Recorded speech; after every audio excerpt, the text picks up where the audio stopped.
Okay guys, I'm going to show you my Python programming research that I tried today, which is Japanese number reader artificial intelligence.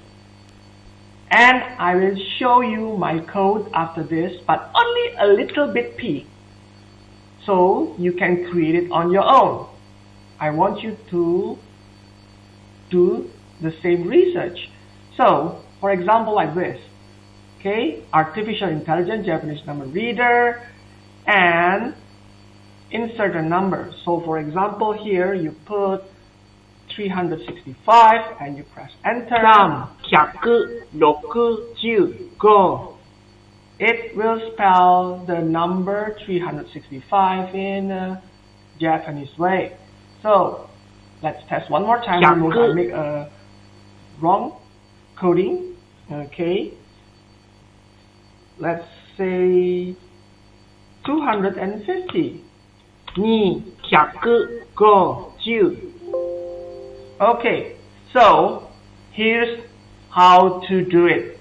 You want to do it right? I will show you how, but I'm giving you the hint, not the whole code.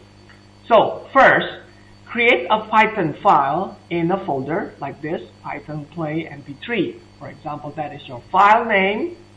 And then create a sound file, which is your sound. You record it with your mic. The Jap 1 here is Ichi. Japanese 2 here is Ni.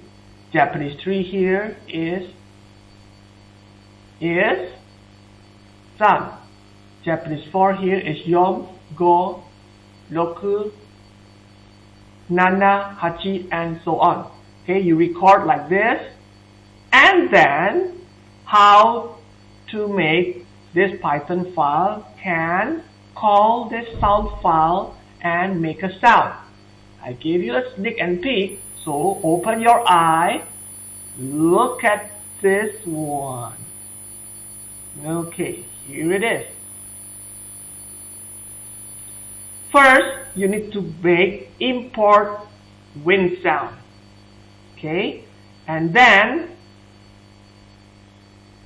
this is how you call the file, winsound with all lowercase, and then play with capital P and capital S, PlaySound, open bracket, and call the file name without the .wav. You just need to call the file name here and ,0. That is the secret. And the next file is a secret. Okay, do your own research and you will feel satisfied if you can do it. Okay, have fun.